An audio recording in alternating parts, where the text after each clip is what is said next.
anyone had told us a few weeks ago that we'd have Tory John Bercow sitting in the Speaker's chair, thanks to his pals on the Labour benches, we'd have thought they'd been hit on the head with a tennis racket. But it's become as hard to tell what will happen at Westminster these days as it is to predict the Wimbledon weather. Now, as you may have read, wee Johnny Bercow was once tipped as a future tennis champion, but he couldn't see over the net.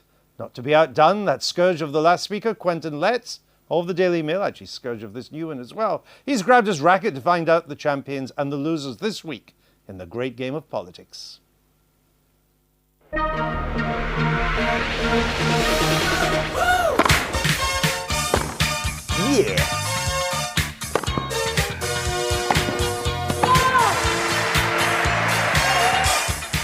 You may think the only competition this week has been happening down in Wimbledon.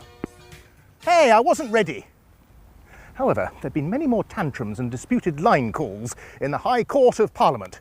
The House of Commons, having knocked out Michael Martin as Speaker, was looking for a new umpire. In the end, it was a Conservative MP, John Bercow, who lifted the cup. Grace and Favour House, salary topping £141,000, outrageous pension. Speaker Bercow has spent the past few years sucking up to Labour MPs. He's now going to have to do a backhand, ooh, not quite like that, and start sucking up to the Tories to persuade them not to plot against him. Oh. Is it my serve? John Bercow, 322. The new boy says he wants to demystify Parliament's rituals and make it more accessible to ordinary voters. In a break with tradition, he embarked on a series of interviews on his first day in office. Not an altogether wise move when he had to face questions like this. I am merely reflecting many conversations that have been had in the chamber down below, that there are many people on the Labour side who voted for you to spite the Tories. Do you deny that that was an element in the vote? And a lot of people will find that slightly strange. People vote for all sorts of reasons, and it isn't, frankly, for a broadcaster to instruct members of Parliament as to the basis on which they should vote. Well, I enjoy that's ridiculous. strong support from people in all sorts of different political parties.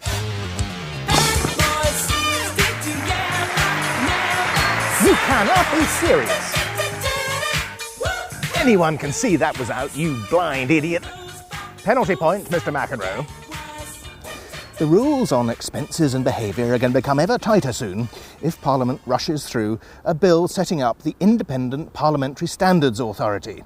Yet another quango, yet another diminution of parliamentary power, a code of conduct for an age that's forgotten how to behave. They will have to be subject to audit on a regular basis. They will be subject to a code of conduct that makes sure their financial behaviour is appropriate. And if they do not follow that, there are criminal offences that are available to police for dealing with the problem.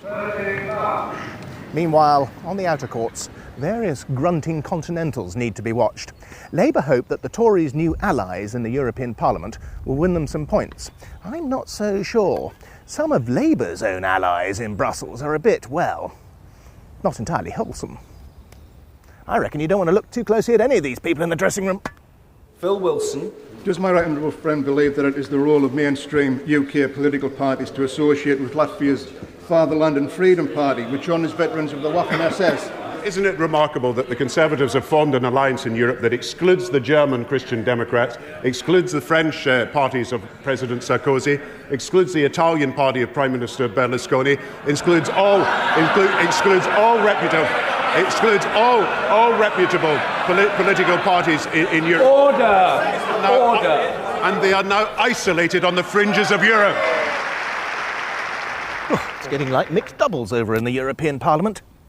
But if the Tories were having to think tactics about what was going on across the way, well, the government was struggling to hold its serve on Iraq.